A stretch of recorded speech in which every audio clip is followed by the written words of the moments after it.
Masih bersama saya Budiman Tanurjo di satu meja The Forum. Bung Hendarsan, tadi kan kalau pengakuannya Bang Noel sebagai orang yang cukup dekat dengan Presiden Jokowi pasti akan memberikan klarifikasi. Mantan presiden. Sebagai mantan presiden, ya, memberikan klarifikasi, memberikan penjelasan. Nah, forum yang paling tepat di mana mantan Presiden Jokowi memberikan klarifikasi itu di forum mana kira-kira?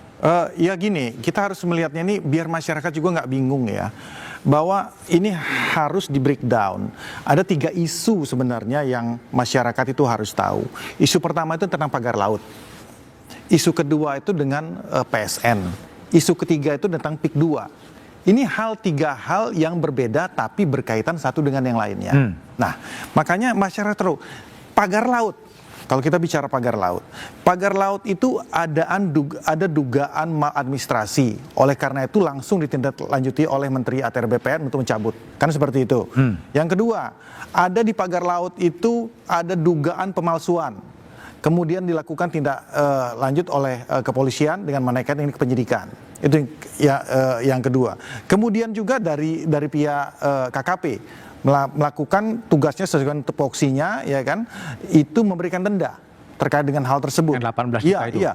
Kemudian ombudsman, ini kita ngomong pagar laut, ombudsman kemudian memberikan rekomendasi adanya tindak pidana. Nah, ombudsman kan bisa secara lihat ya, ada maladministrasi, kemudian ada juga 2 tindak pidana dan lain sebagainya.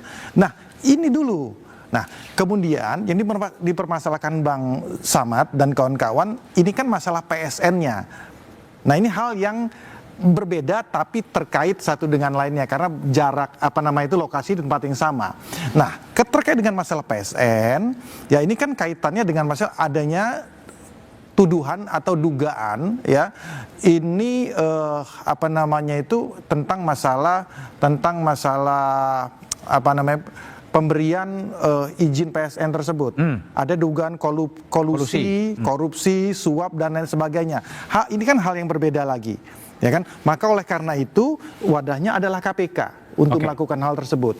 Nah, kemudian lagi ya kalau masalah PIK 2 saya rasa ini kan lebih hal yang bersifat sosiologis ya. Karena kan PIK 2 tidak terkait langsung dengan masalah itu. Walaupun ada case-case tertentu yang terkait dengan masalah penghuni di sana dengan Agung Sedayu.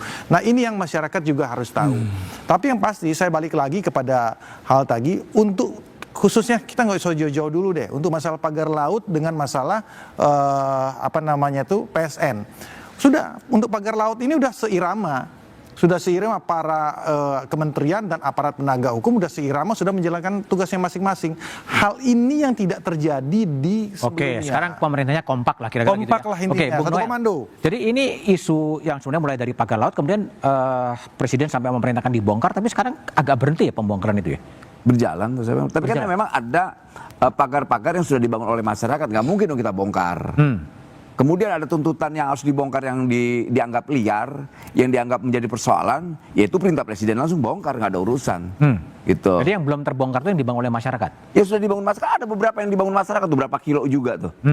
Daerah mana itu? Ada juga memang ada, dan sampai sekarang itu tidak dibongkar. Tadi Bung Noel mengatakan bahwa mantan Presiden Jokowi akan memberikan klarifikasi di forum mana ya kira-kira yang paling tepat? Pengadilan.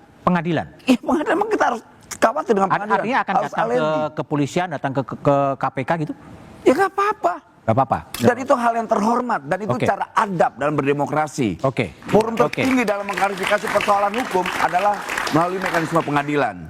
Dan saya yakin sekali Pak Jokowi akan melakukan hal itu.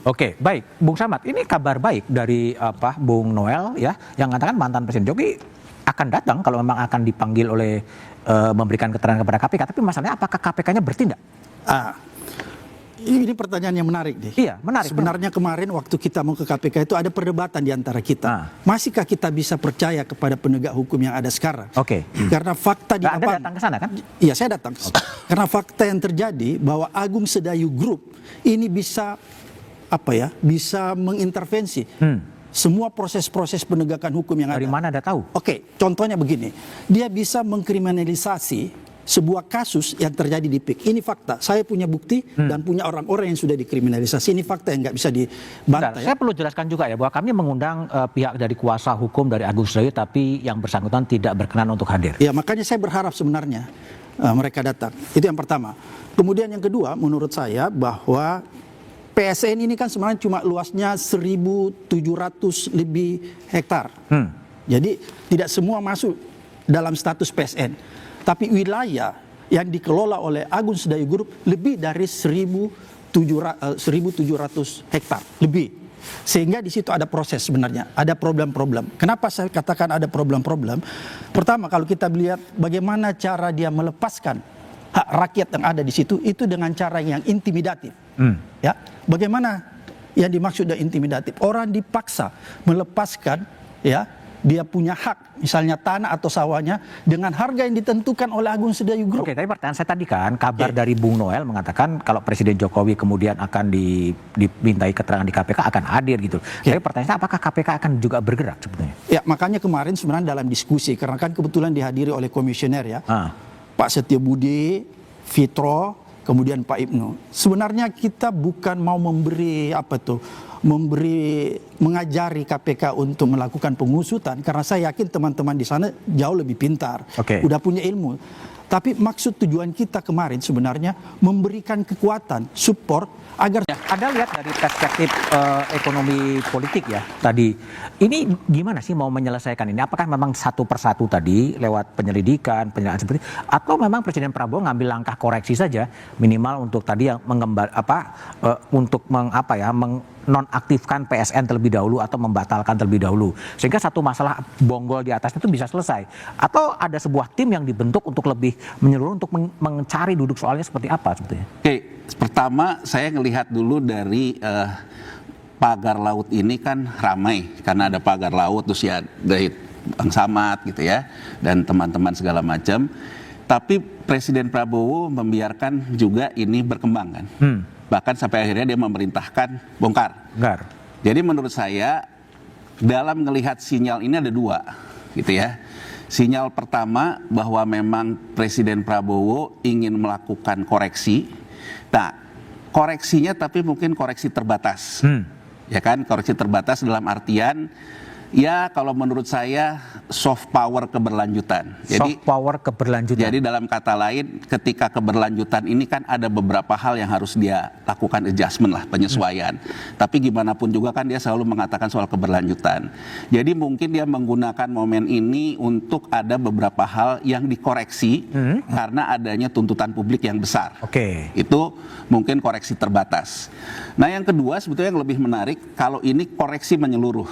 Koreksi menyeluruh, pidato pertama Presiden Prabowo ketika dia dilantik di DPR itu luar biasa sekali pidatonya. Nah jadi kalau kita dengar pidato Presiden Prabowo dan dia kalau lakukan, sebetulnya dia akan bertumpu kepada yang namanya reforma agraria. Kalau kita lihat di situ, reforma agraria dalam hal ini berarti petani dan nelayan. Berarti kan ada sebuah proses yang dilihat lagi bagaimana pemetaan lahan kita, darat, laut, dan sebagainya ini, yang kepentingannya adalah untuk satu tentang petani yang di darat gitu ya, yang di laut nelayan. Nah kalau seperti itu berarti akan ada koreksi menyeluruh terhadap pandangan kita tentang PSN. Karena kalau PSN yang terjadi di pemerintahan Presiden Jokowi yang terakhir, ini kan begini Bang Budiman kalau saya lihat, ini semacam tukar guling kebijakan. Nah jadi ada PSN di PIK. Betul kata Bang Samad tadi, betul juga dikatakan bahwa yang PIK itu kan hanya sebagian kecil, bahkan tadi Noel mengatakan ada perhutani, tapi kan irisannya kena ke PIK. Kalau saya tukang dagang ya namanya irisan, saya jual gambar gitu, jual cerita gitu, jual semua. Nah ini kan sebetulnya kalau kita lihat ditukar dengan masuknya mereka ke IKN. Karena IKN yang kemudian yang diharapkan investor asing masuk nggak masuk, akhirnya kan investor domestik ini yang masuk. Jadi menurut saya intinya adalah betul mungkin Presiden Jokowi menganggap bahwa Indonesia Maju itu basisnya adalah properti, membangun besar-besaran infrastruktur properti di IKN, membangun besar-besaran destinasi wisata. Ini yang ditukar guling. Nah, menurut saya kalau bicara pidato Presiden Prabowo ketika pelantikan, dia bukan itu. Tapi kalau yang dia katakan itu tentang pangan, energi, dan juga rakyat yang miskin. Jadi Oke. artinya kalau ke sana, mari kita dorong Presiden Prabowo untuk melakukan review menyeluruh, jangan Review tanggung menyeluruh. gitu. Oke, Bung Noel. Tapi kan kalau Bung Yanwar mengatakan ada tukar guling nih antara IKN dan kemudian ke PSN di PIK 2. Apakah memang demikian? Jawabannya setelah jeda berikut ini.